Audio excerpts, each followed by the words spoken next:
In Estes Park, Colorado, sits the Stanley Hotel.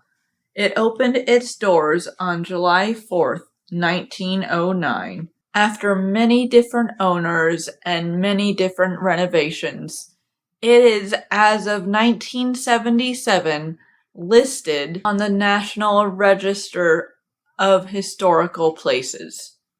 Just 3 years after Stephen King visited and stayed the night there. But I'm getting a little ahead of myself. Let's start at the beginning. Freeland Oscar Stanley, co-founder of the Stanley Motor Carriage Company, went to Colorado. He was 55 and sick at the time. He was diagnosed with tuberculosis and was given months to live by his doctors. So, he traveled. He drove one of his steam-powered automobiles that he and his brother developed and headed to Estes Park. Not only did he love it there, but the fresh air and getting away actually helped him. He got over the tuberculosis. He and his wife started going there regularly after that, mostly during the summer, and he eventually decided to build a hotel there because they realized every time they went, they couldn't find a place that they really liked staying at. So I think they just kind of decided, well, why not build one? Why not create the kind of hotel that they would like to stay at? So they did. They decided to build one in Estes Park. Are we going there? I'd like to one of these days, but I'm not sure they'd be able to accommodate you, Dunstan. Sorry. Is it because I'm a dragon? Yeah. Don't they need a dragon? No. Maybe I'm wrong. Maybe they do need a dragon. Yeah, maybe.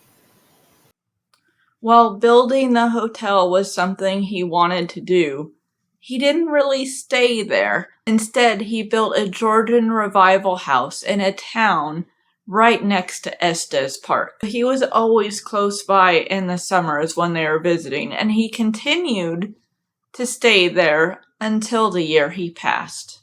Maybe whoever lives in the house now would like a dragon to visit. If I can't stay in the hotel, the house where he lived would be the next best thing. Maybe. The construction on the Stanley Hotel started in October of 1907. He did have an architect with him, but it was believed by everyone there that he designed most of the hotel himself. When it was being built, he had a plan of making it a summer resort. Is it because summer was one of his favorite times to go? Probably. So because of that, the main building was built without heat. The operating months would be June to September, so it didn't really need it when it first opened up. There was also something called a casino room, but it wasn't really for gambling. He could have come up with a better name for it then. Yeah. That was more for entertainment and dancing. They also added a 9-hole golf course, tennis courts, lawn and indoor bowling, croquet, and billiards. They had a lot lined up for the people that chose to stay there. I really want to go there. I'm sorry, Dunstan.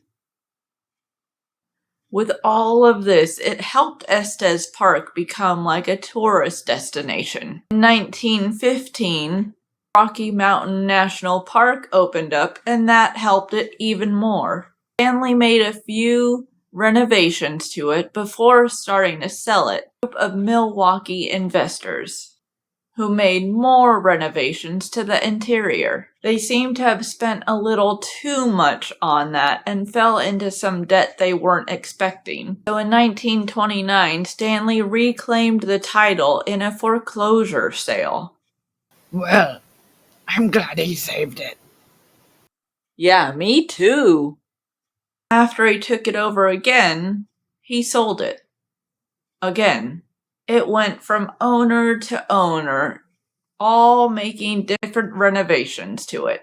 And during all of this, when Stanley was alive, he would continue to visit the hotel. He would go there for lunches and events up until 1940, the year he passed away. And then the year 1974 hit. Yeah, I know, I skipped a few decades. That was a big year. That was when Stephen King and his wife decided to book a room at the Stanley. Not for anything really specific. He wasn't book touring or anything. It was just a little getaway for the two of them.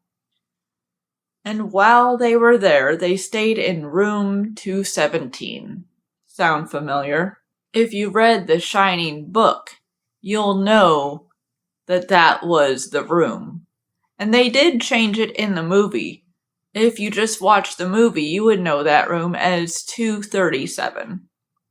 There's a reason why they changed it. I'll eventually do an in-depth video on the movie itself, and I'll explain it more in detail there. But why? I feel like that's information on the movie that I can save for that video. Okay. They got comfortable in their room, they went to sleep. Stephen King had a bit of a nightmare. His nightmare was seeing one of his sons in the hallway fighting an enormous living fire hose that seemed to be strangling him, that seemed to just take over his son. Stephen King, frozen in place, couldn't do anything to help him. He woke up in a sweat. He got out of bed, was staring out the window, and was thinking about that nightmare. And slowly he started formulating a story around it. Not wanting to disturb his wife, he moved rooms and started writing The Shining. Again, I will get more in-depth on Stephen King and his stay and The Shining and all the things surrounding it. But I couldn't not mention at least that little bit in this video. I mean, as a Stephen King fan in general, I would be mad at myself if I didn't. That wouldn't be right. Exactly. So with the hauntings of the hotel, since I already mentioned room 217, let's start with that one. Now, back when the hotel was fairly new, Elizabeth Wilson, who was a head housekeeper at the time, was starting to make her rounds. What she was doing was starting to light the different lanterns in case there was a power outage. What she didn't know, and really there was no way for her to know, was there was a leak on the second floor. It was slowly filling up the area with flammable gas. She entered room 217, lit a match to light the lantern, and an explosion happened. Now, it didn't destroy the whole hotel. It destroyed the room, it shook the hotel, and Elizabeth fell through the floor of 217 and fell into the dining room below her. She survived. That seemed to be the miracle in all of this. But she did suffer 2 broken ankles with the fall. She didn't die at the hotel. She died many, many, many years later in her home in Estes Park at 90 years old. But people still believe that she is haunting that room because it was a hotel she worked at for many years and because of the trauma she experienced in that room. People experience things moving, lights turning off and on, and if there's a couple staying there that happen to be unmarried, they will feel like this cold force kind of like in between them, as if to keep them from getting close to each other. Now, old-fashioned Elizabeth Wilson may not have liked unmarried people sleeping in the same bed. That's why people believe it's her. But they don't know for sure if it's her? No, people are assuming it's her because of what happened there. But either way, it's someone. Yeah. What else did you find out? Well, there's a certain area of the hotel believed by psychics, staff, that it's some kind of paranormal portal. Wow. Yeah. It's a staircase that goes from the lobby to the second floor suites. It's where a lot of people have their experiences. And somewhat recently, someone captured a picture of a little girl. There was no little girl in sight when the picture was taken. Almost like the twins in the hallway. You're right. I was able to find the picture of the girl. Here it is. Wow. Because the staircase is so popular for its sightings, it's known as the Vortex. There are a couple more areas I was able to find. The entire fourth floor has its own share of activity. So back when the hotel was new, the fourth floor was mainly like a storage. It wasn't really used for anything. And then later on, rooms were built on it to kind of house the women staff and their children. And so now people hear children playing, running down the hall. Items are being found moved, like in room 217, or just disappear and then is found again later. In room 428 on that floor, that is one of the most popular rooms on that floor as far as paranormal experiences. A lot of people hear heavy footsteps in that room. People believe it's a cowboy, but again, no one knows for sure. And the concert hall. I think this is one of my favorite ones. I mean, obviously, room 217 is a pretty big favorite of mine, but besides that, this is one of my favorites.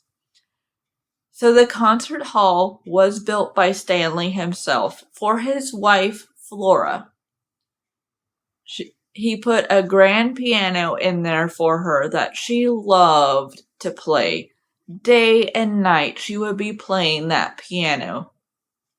And people now, walking past the concert hall or even in the concert hall, will hear that piano being played when no one is at it. Could it be Flora, still playing her favorite piano that her husband got for her? I like to believe it is. Me too. So there's something else besides all the paranormal stories going on at the Stanley Hotel. So there is this frozen guy, and I'm not making this up. I was just about to ask that. There's a story behind it. I'm not even exactly sure how to pronounce his name, and I don't even want to try. But I'll put it here at the bottom of the screen, and maybe you'll be able to know how to pronounce it.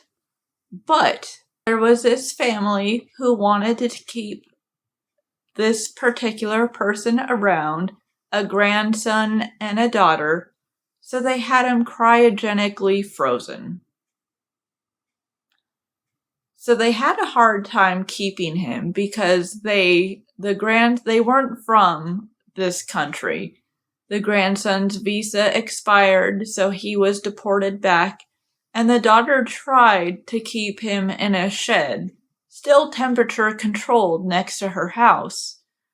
Only her house was investigated because they realized she had no power, no plumbing, and so she was kicked out. She had no choice but to say her dad was in a shack behind her house. And they didn't really know what to do, and so the Stanley Hotel got involved. And so now you can see him. They have a museum, kind of like a cryogenetic museum, and he is there. I think I changed my mind. About what? Not sure I want to go there anymore. Ask me later. Ask me if you decide to go. Then I'll tell you for sure. Okay, I'll ask you later.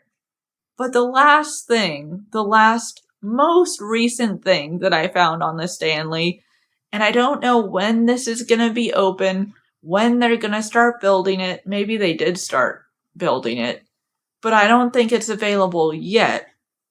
But there's also going to be like a horror themed museum. Probably because of The Shining, and probably because it's haunted. But there's also going to be that in the near future to take a look at. I saw the article on that just last month, so I think it's going to be in the works at least pretty soon. I might want to see that. Change your mind again already? Maybe. We'll see if we can sneak you in. Thanks for hanging out with me, Dunstan. You're welcome. And thank you for hanging out too. I hope you enjoyed this video. The video on The Shining will be coming up soon, maybe sometime this month or next month. I'll see you guys next time. Bye. Bye.